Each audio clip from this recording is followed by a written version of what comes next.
Licenciado Arturo Torres, un distinguido periodista de investigación, editor del portal Código Vidrio, autor de varios libros sobre criminalidad de alto nivel en Ecuador. Arturo, bienvenido.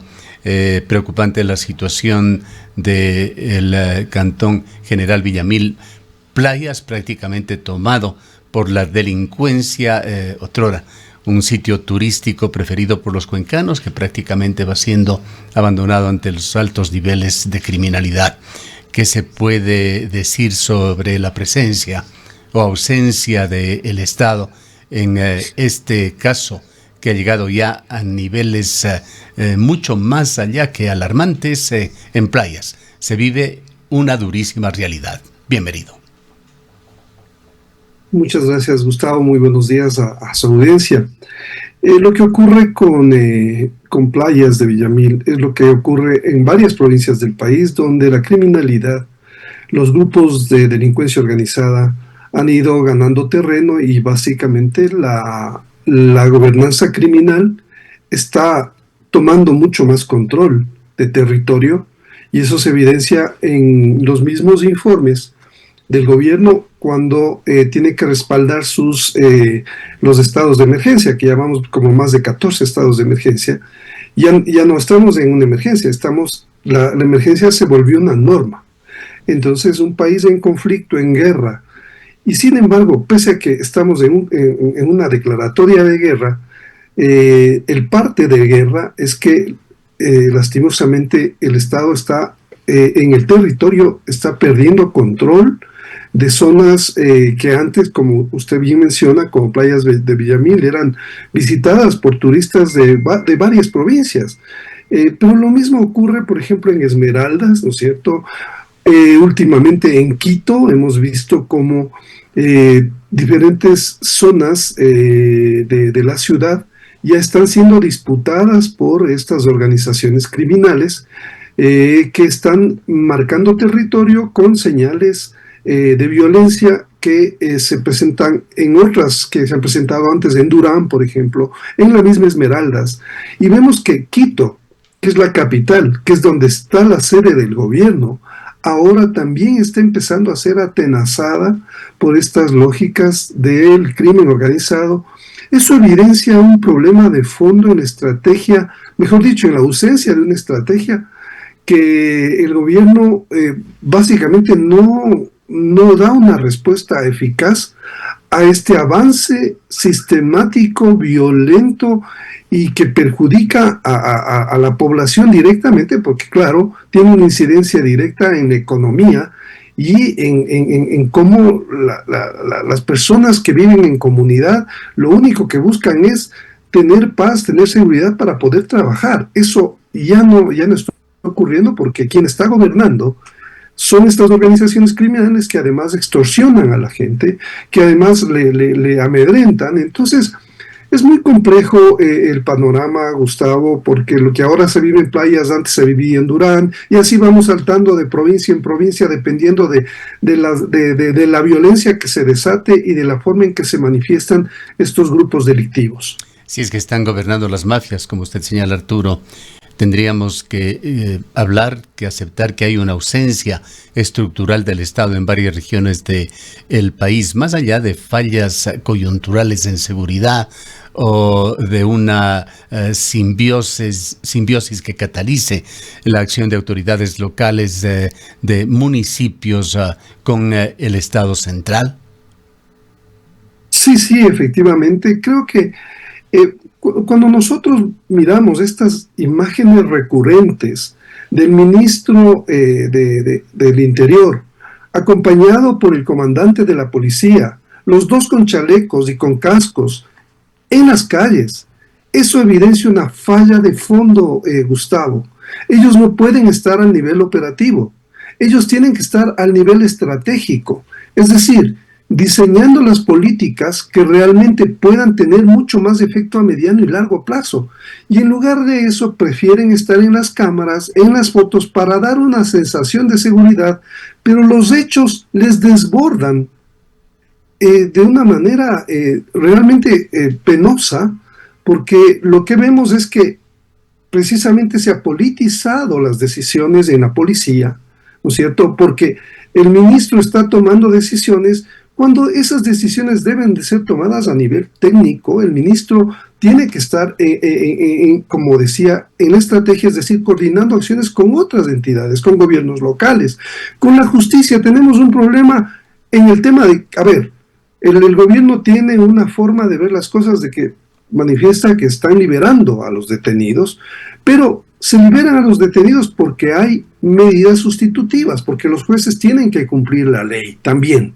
Entonces, si es que el gobierno quiere cambiar esa lógica, tiene que pensar en unos cambios más estructurales, es decir, coordinar con la justicia, implementar reformas que permitan, ¿no es cierto?, de alguna forma llevar a cabo esta política de que las personas que delinquen, los delincuentes, no tengan facilidad para salir, pero sobre todo no tengan esta señal de impunidad en la justicia, Gustavo, que creo que es un tema recurrente, porque claro, los jueces en provincias, los fiscales también son parte o están amedrentados. Si es que no se coordinan acciones con la justicia, si no se coordinan acciones con los gobiernos locales, el Estado no va a poder actuar en esa forma como Estado. El gobierno está, el Ejecutivo, básicamente echando mano de la policía y de los militares como en una lucha solitaria. Y no olvidemos, y yo quiero aprovechar este tema para topar una cosa que es también de fondo.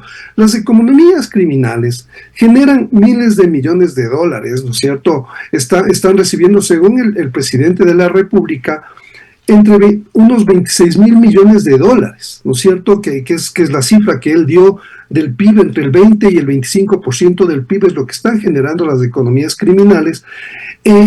Entonces, comparemos eso con el presupuesto del Ministerio de Defensa y de la Policía. La Policía tiene 1.593 millones de presupuesto anual y Fuerzas Armadas 2.000 millones. Hablamos de 3.600 millones de dólares que tienen de presupuesto Fuerzas Armadas y Policía, que son las que están dedicadas a enfrentar a estas organizaciones criminales. ¿Cuál es el nivel de ingresos según el presidente de estas organizaciones criminales? Cerca de 26.000 millones de dólares. Es imposible enfrentar esa maquinaria, Gustavo, si no se tiene una estrategia para entender estas cifras y poder...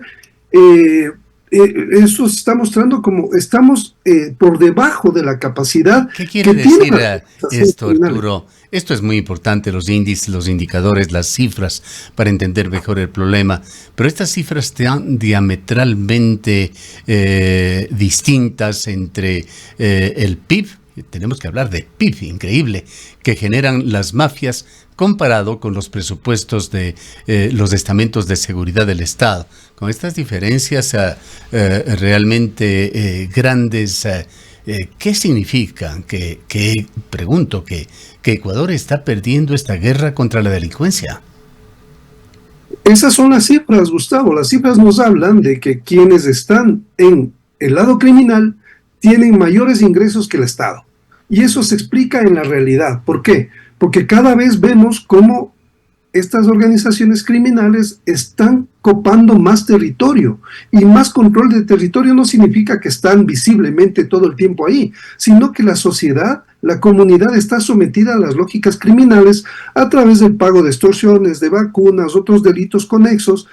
Estas organizaciones, más de 40 bandas según el presidente de la República, lo que han hecho es diversificar su portafolio.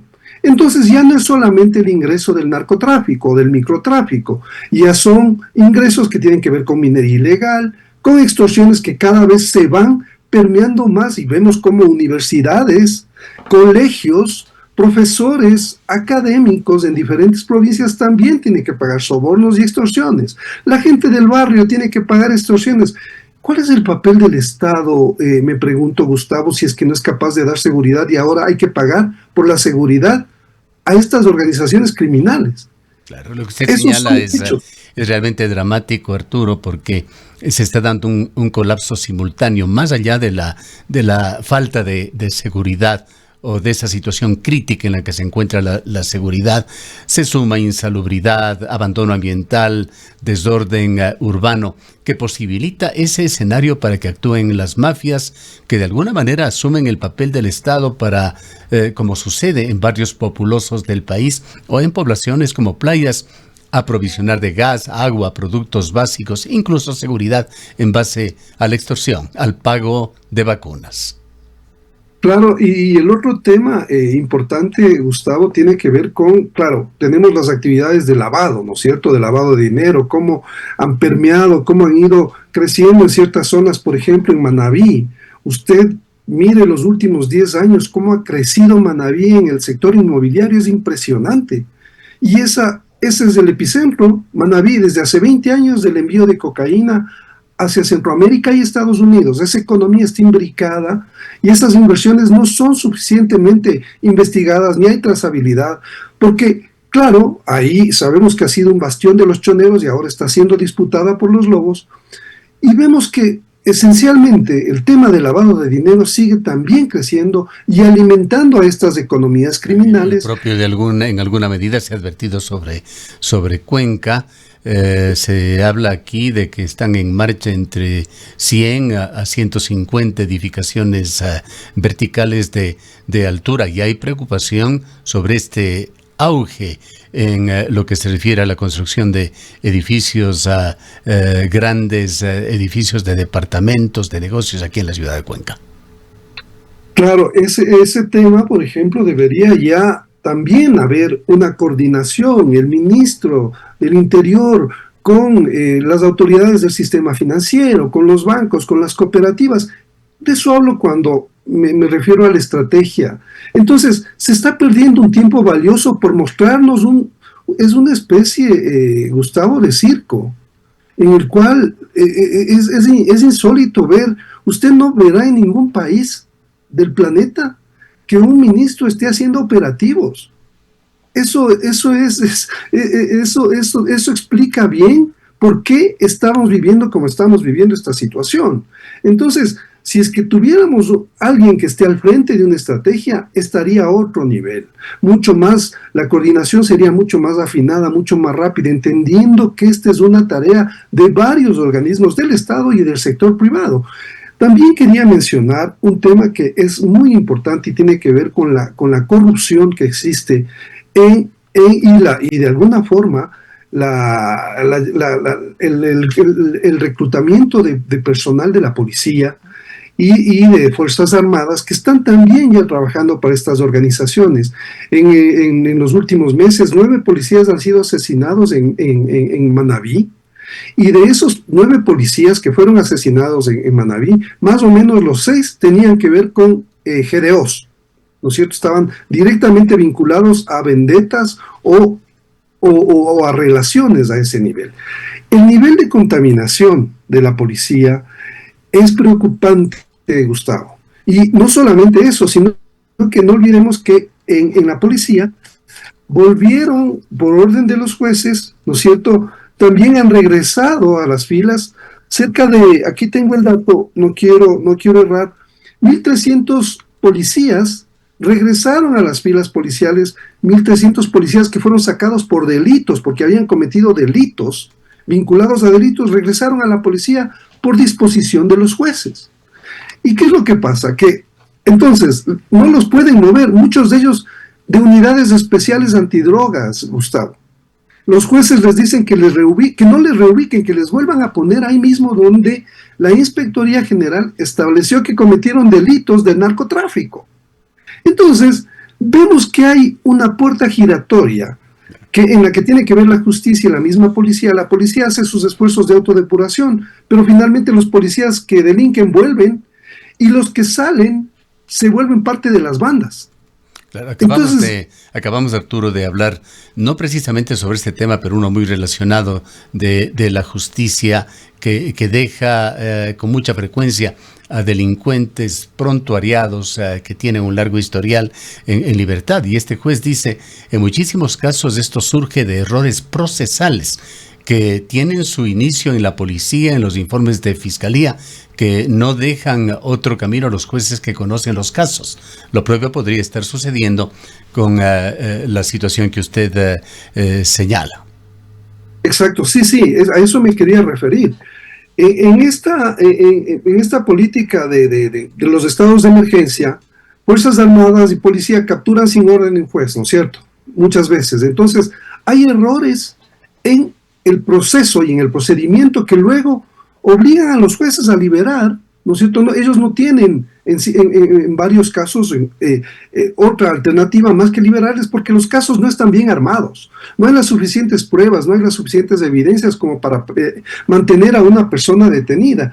Y además la Constitución establece que esa es una medida extraordinaria, la prisión preventiva. Es algo que debe aplicarse de forma más bien totalmente que es excepcional.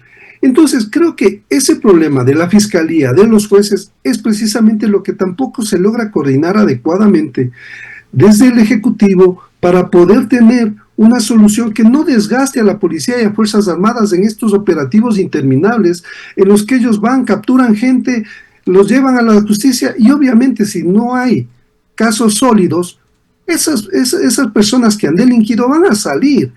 Y el otro tema es que quienes están dentro, lo que usted bien mencionaba hace un momento, las cárceles siguen siendo bastiones de los grupos delincuenciales, desde donde se coordinan o buena parte de las operaciones delictivas. Esto es un tema muy, muy importante que le agradecería nos dé una explicación académica. Desde las investigaciones periodísticas sobre el mundo delincuencial, ¿cómo se articula este tema de las vacunas con las amenazas que según las autoridades, según las investigaciones, provienen de las cárceles en su mayoría? Bueno, en el caso ecuatoriano, como también en el caso de otros países como Brasil, los grandes carteles nacieron en las cárceles, Gustavo. Nacieron en las cárceles, ¿por qué? Porque las cárceles son este espacio donde, como no existe la rehabilitación, las cárceles deben ser un espacio en las cuales una persona vaya a cumplir una pena y sea rehabilitada para que pueda reinsertarse en la sociedad y pueda trabajar. Pero ¿qué es lo que pasa? Que no hay rehabilitación, básicamente hay medidas punitivas.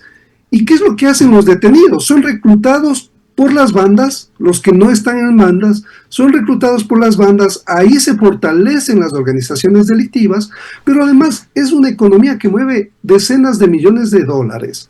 Y además, las bandas, los líderes de las bandas reclutan, les piden a todos los detenidos, tienen que pagar una vacuna y una extorsión, que sigue alimentando a estas economías. Entonces, desde ahí, además, se unen con narcotraficantes, con otro tipo de delincuentes y se fortalecen las organizaciones. Pero además debilitan a la sociedad y a los emprendedores en los sectores formales. Pensemos en playas, por ejemplo, nuevamente.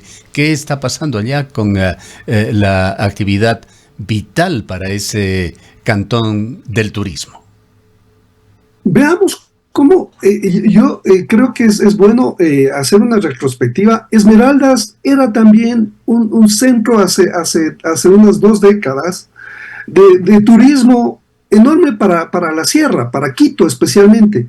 Y después de lo que pasó ya, Esmeraldas no vive del turismo, Gustavo. ¿Por qué? Porque es una zona que se volvió violenta, porque es una zona donde las dinámicas criminales se mezclan entre disidencias, bandas locales, pero sobre todo, y un tema que es importantísimo, para atarlo con lo del turismo.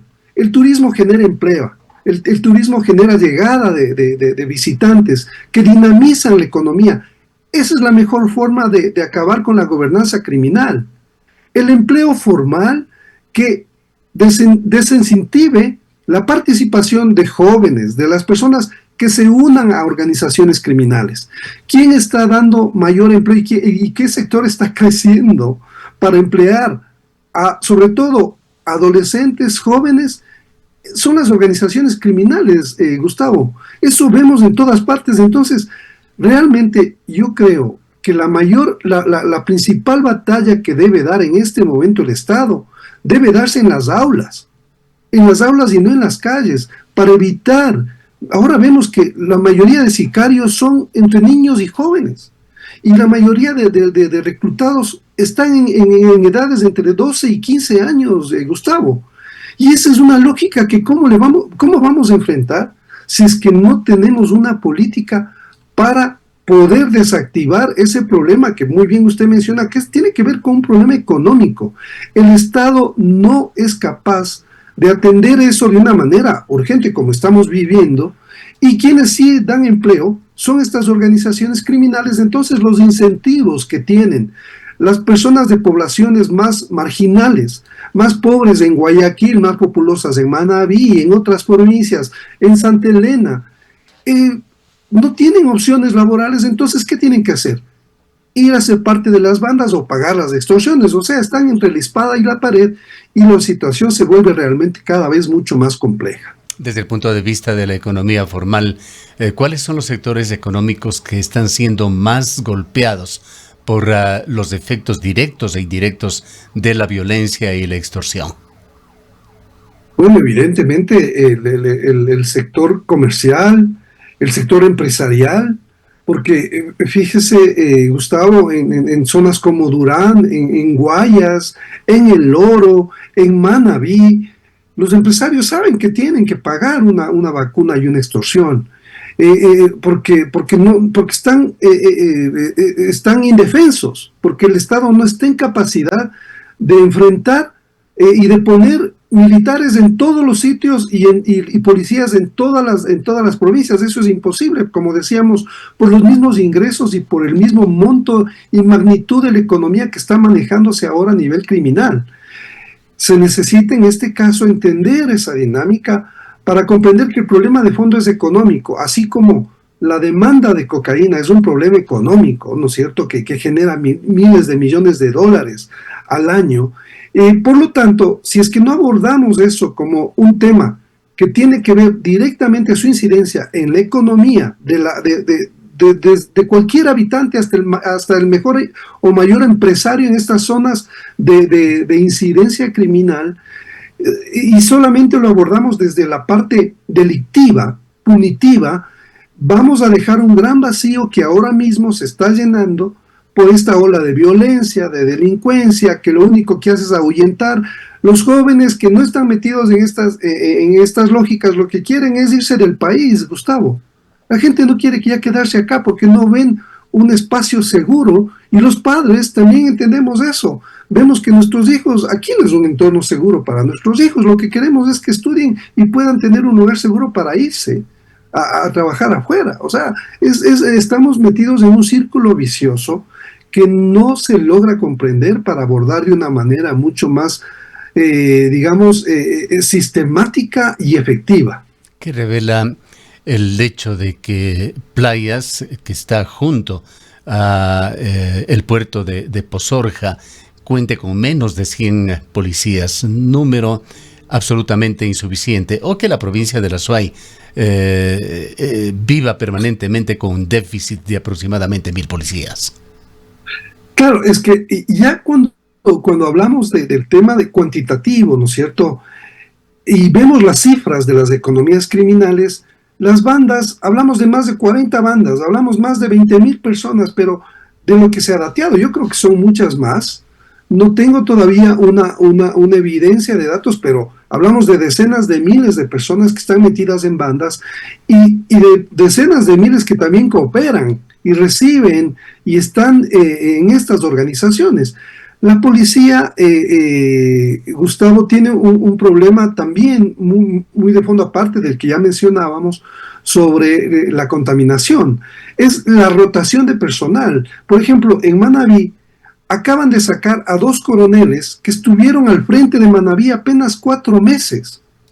¿Qué política efectiva? Y estaban teniendo buenos resultados, bajaron los índices delictivos, y por una decisión política se saca a estos comandantes, a estos jefes policiales que estaban haciendo bien su trabajo. Entonces hay cosas que no se entienden. ¿Cuál es la señal que se da? no hay continuidad, no hay estabilidad para quienes hacen bien su trabajo y ahora los mandaron a otras zonas. Entonces, si es que no tenemos políticas de mediano y largo plazo, si no se da estabilidad y también recursos logísticos, los policías no tienen uniformes, Gustavo, en esta zona de Santa Elena, no tienen uniformes. Ellos mismos están comprando los uniformes.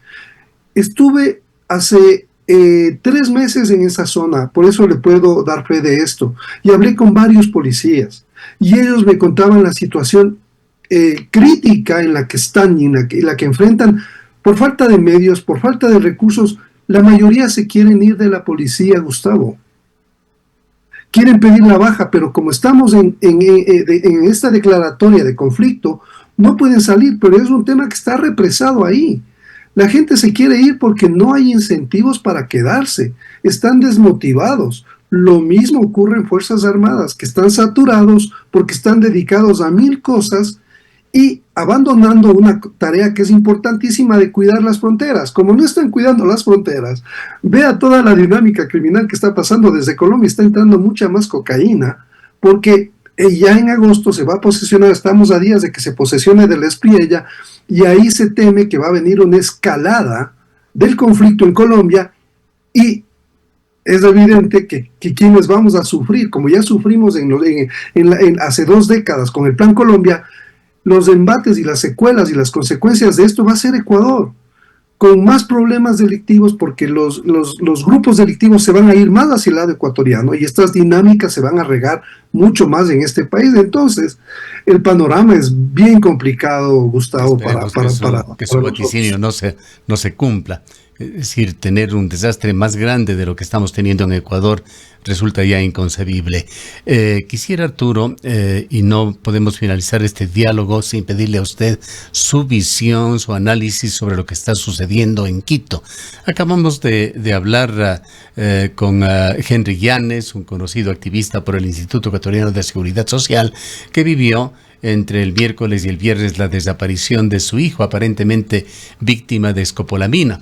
Pero esto no es sino uno más de aproximadamente 21 casos diarios de secuestros y desapariciones que están dándose en el país, 4.300 en listas oficiales en lo que va del año. Y Quito particularmente ha sido el foco de este tipo de crímenes en los últimos días. Han sido muchos los que ha tenido que cubrir la prensa local y nacional. ¿Qué es lo que está pasando con esta modalidad del crimen y particularmente con la capital de la República?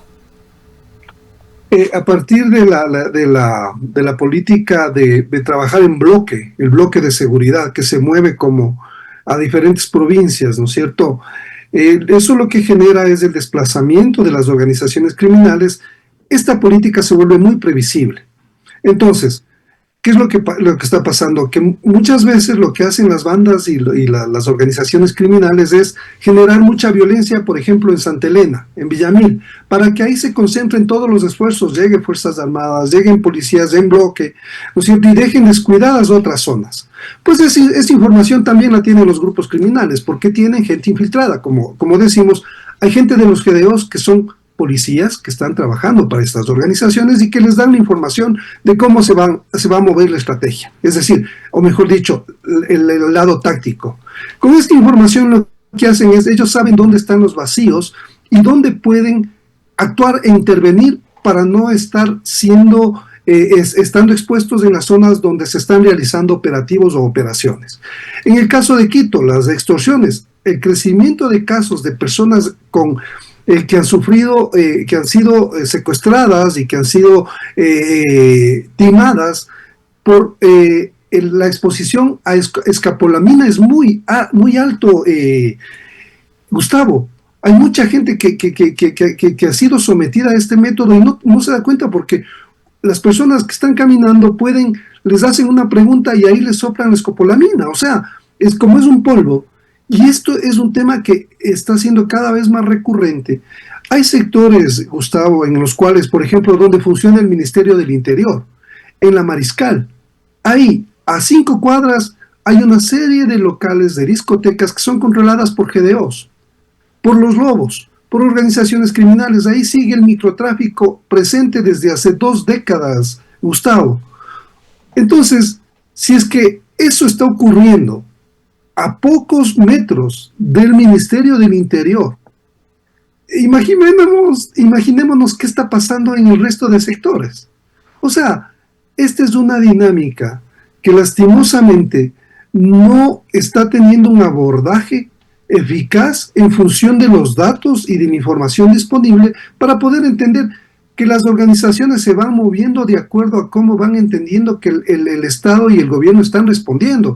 Como decía, es previsible. Entonces, lo que hacen es, además, como tienen diversificado el portafolio de delitos, ya en Guayas es el microtráfico. Pues bueno, si es que nos están apretando en Guayas, vámonos a Quito y ahí podemos extorsionar, ahí podemos seguir con otro tipo de delitos y cada provincia tiene su particularidad.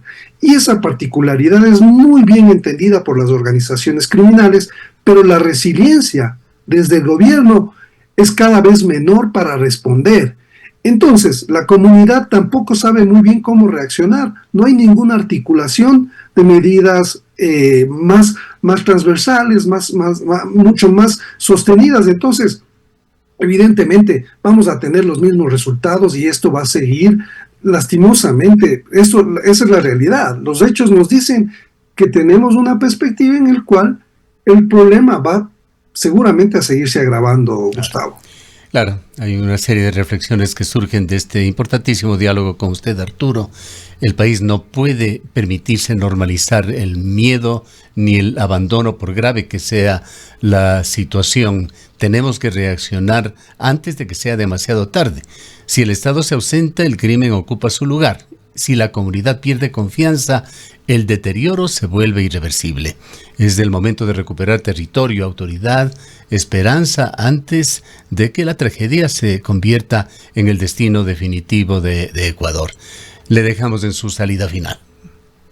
Sí, coincido plenamente con sus palabras. Creo que necesitamos un liderazgo integrador, un liderazgo en el cual se llame a la comunidad a no encerrarse por el miedo, a denunciar, a hacer lo que le toca a la comunidad, a los ciudadanos, a las ciudadanas, actuar. No podemos ceder frente a esta dinámica, pero también creo que en estos casos debemos todos los estamentos y todos los ciudadanos poder ser parte de algo que entendemos que es un problema que afecta, que es existencial para la democracia y para la sobrevivencia del Estado tal cual existe ahora mismo, Gustavo, no solo aquí, sino a nivel regional. Entonces, eso no nos puede, nosotros tenemos que subir nuestra capacidad de resiliencia y entender que esto sí se puede revertir siempre y cuando también exista, como yo decía, un liderazgo integrador desde el Ejecutivo que cuente con todos los sectores sociales para poder enfrentar este problema de una manera mucho más efectiva y que realmente nos pueda poner en otro momento. Bien. Muchísimas gracias a Arturo por haber estado con nosotros. Muchas gracias, Gustavo. Un excelente día. Igualmente, el licenciado Arturo Torres es periodista de investigación, edita el portal Código Vidrio con importantes investigaciones